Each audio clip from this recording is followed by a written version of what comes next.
లో పంటలు ఎండుతా ఉన్నాయి. దాని మీద ప్రశ్నించింది, ఈ ప్రభుత్వాన్ని తట్టిలేపింది కూడా బీఆర్ఎస్ పార్టీ. సో బీఆర్ఎస్ కు ఉన్నటువంటి నిజాయితీ, తెలంగాణ పట్ల చిత్తశుద్ధి ఈ రాష్ట్రంలో ఇంకే రాజకీయ పార్టీకి ఉండదు. ఉద్యమాల్లో పుట్టినటువంటి పార్టీ, ప్రజల ఆకాంక్షల్లో నుంచి పుట్టినటువంటి పార్టీ, అన్యాయాన్ని ఎదిరించడానికి పుట్టినటువంటి పార్టీ. సో ఈ పార్టీ ఈరోజు 25 సంవత్సరాలు పూర్తి చేసుకొని రజతోత్సవ సభ జరుపుకుంటా ఉంది. అంటే ఇప్పుడే యవ్వనంలోకి ప్రవేశించింది. 25 ఏళ్ళు అంటే ఇంకా మాది యంగ్ పార్టీ, యవ్వనంలో ప్రవేశిస్తున్నాం. ఇంకా అద్భుతమైన భవిష్యత్తు ఉన్నటువంటి పార్టీ. సో ఈ సభకు విజయవంతం చేయాలని, ఈ సభకు ఏర్పాట్ల కోసం ఈరోజు మేము వరంగల్ రావడం జరిగింది.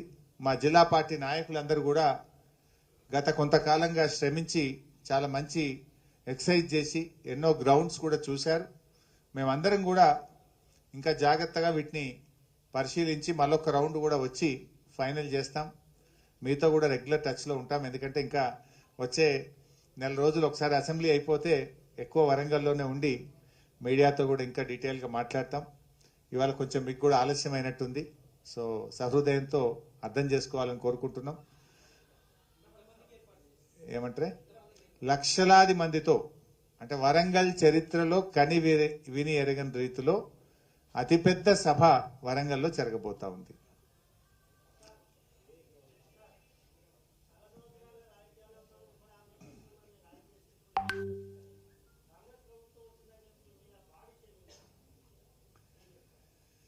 బాడీ షేమింగ్ విషయంలో రేవంత్ రెడ్డి మాట్లాడిండు, మన బట్టి విక్రమార్క కూడా మాట్లాడిండు.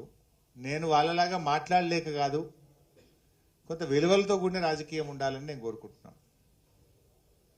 పొడుగు ఉండడం అనేటువంటిది అది నాకు దేవుడు ఇచ్చిండు, దాన్ని నేనేం చేయాలి? నువ్వు పొడుగున్నవాడిని కూడా వాళ్ళు దాన్ని జీర్ణించుకోలేక రేవంత్ రెడ్డి బట్టి విక్రమార్క మాట్లాడితే అది వారి కురుచెతనానికి నిదర్శనం, అంతే తప్ప ఇంకోటి కాదు. సరే, అది వారి విజ్ఞతకే వదిలేస్తాను నేను. ఇంకేమన్నా విషయాలు అబ్బాయి సార్?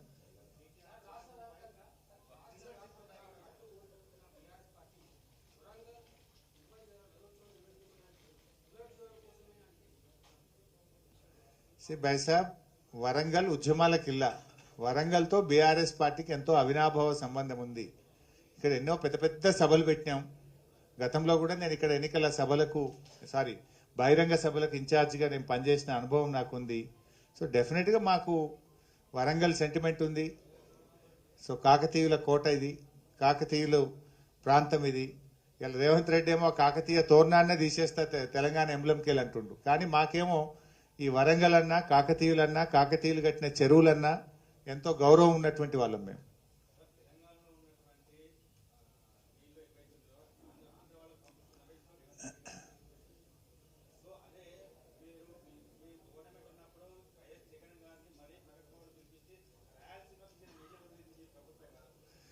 రాయలసీమ ప్రాజెక్టుల మీద పోరాడిందే కేసీఆర్.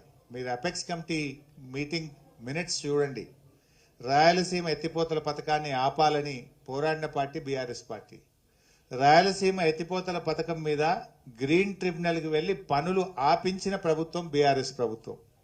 ఆనాడు పోతిరెడ్డిపాడు ప్రాజెక్టు కడితే ఇదే రేవంత్ రెడ్డి, ఇదే ఉత్తమ్ కుమార్ రెడ్డి పెదవులు మూసుకుంటే పేగులు దిగదాకా 42 రోజులు అసెంబ్లీని స్తంభింపజేసిన పార్టీ బీఆర్ఎస్ పార్టీ. ఆనాడు మా మంత్రి పదవులను గడ్డిపోచల్లాగా పోతిరెడ్డిపాడు ప్రాజెక్టు, పులిచింతల ప్రాజెక్టు, తెలంగాణకు అన్యాయం చేసే ప్రాజెక్టులని మేము రాష్ట్రంలో 6 మంత్రి పదవులకు రాజీనామా చేసి పులిచింతల, పోతిరెడ్డిపాడును వ్యతిరేకించినటువంటి చరిత్ర బీఆర్ఎస్ కు మాకున్నది.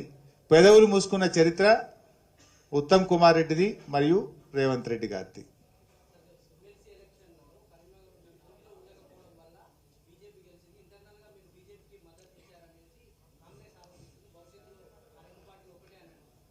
రేవంత్ రెడ్డి పరిస్థితి ఎట్లుందంటే ఆడరాక పాత గజ్జలు అని అన్నట్టు సామెతను చూడు. వెనుకకు తనకు గెలవచేతగాక తాను ఓడిపోయి ఇవాళ బీఆర్ఎస్ పార్టీ మీద నెట్టే ప్రయత్నం చేస్తున్నాడు. ఇవాళ ఆయన్నే ఎన్నికల్లో ప్రచారానికి వెళ్ళినప్పుడు ఈ ఎన్నికలు నా పనితీరుకు రెఫరెండము అన్నాడు. అంటే ప్రజలు తుక్కు ఒడగొట్టిరు నేను. నీకేమన్నా పౌరుషం ఉంటే నువ్వు రాజీనామా చేయాలి. ప్రజలు రెఫరెండం ఇచ్చింది నీకు. నీ పాలన బాగలేదు అని ఓడించిన నువ్వు గ్రాడ్యుయేట్ ఎమ్మెల్సీ ఎన్నికల్లో ప్రచారానికి వెళ్ళి నువ్వు నా పనితీరుకు ఇది నిదర్శనము, నా పనితీరుకు ఇది రెఫరెండము అని నువ్వు మాట్లాడినావు. మాట్లాడితే ఓడించారు. గత చరిత్రలో గ్రాడ్యుయేట్ ఎమ్మెల్సీ ఎన్నికల్లో ముఖ్యమంత్రులు ప్రచారం చేసిన చరిత్ర ఎప్పుడు లేదు. ఫస్ట్ టైం రేవంత్ రెడ్డి 3 జిల్లాల్లో పోయి మీటింగ్ పెట్టిండు. పెడితే కూడా ప్రజలు నిన్ను ఓడించిండ్రు. నువ్వు ఆత్మవిమర్శ చేసుకో ఫస్ట్. ఆడరాక పాత గజ్జలు అన్నట్టు ఇవాళ గ్రాడ్యుయేట్ ఎన్నికల్లో నా బీఆర్ఎస్ హరీష్ రావు కారణమని మాట్లాడుతున్నావంటే అది నీ వైఫల్యం, నీ చేతగాంతనం. ఇంకోటి అంటున్నా, నువ్వు ఆడ పోయి ఏం మాట్లాడినావు? ఈ ఎన్నికలు నేను గెలిచినా ఓడిపోయినా నాకు లెక్కే లేదు, నా గవర్నమెంట్కి ఇబ్బందే లేదు అని నువ్వు మాట్లాడిన మాటలు పాపం నీ అభ్యర్థి పాలిట శాపమైంది. ఇవాళ నరేందర్ రెడ్డి ఓటమికి రేవంత్ రెడ్డి కారణం. ఇంకో మాట అంటున్నా, మరి నువ్వు ఎమ్మెల్యేగా కొడంగల్ నియోజకవర్గం ఉన్న మహబూబ్ నగర్ పార్లమెంట్లో డీకేఆర్ని నువ్వే గెలిపించినావా? మరి ఇప్పుడు నా మీద నువ్వు ఆరోపణలు చేసినావు కదా.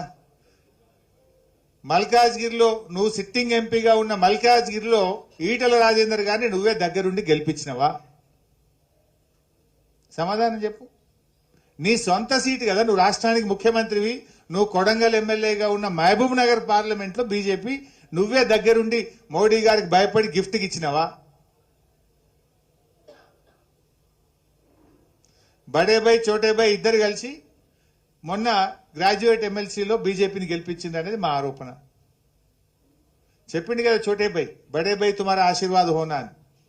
హుజూరాబాద్ మునుగోడులో ఏమైందో మనకు తెలియదా? ఈయన పిసిసి అధ్యక్షుడిగా ఉన్నప్పుడు హుజూరాబాద్ ఉప ఎన్నికల్లో కాంగ్రెస్ డిపాజిట్ పోయింది, మునుగోడు ఉప ఎన్నికల్లో కాంగ్రెస్ డిపాజిట్ పోయింది. అంటే నువ్వు అమ్ముడు ఓవుడు నీకు అలవాటు ఉంది. నీలాగా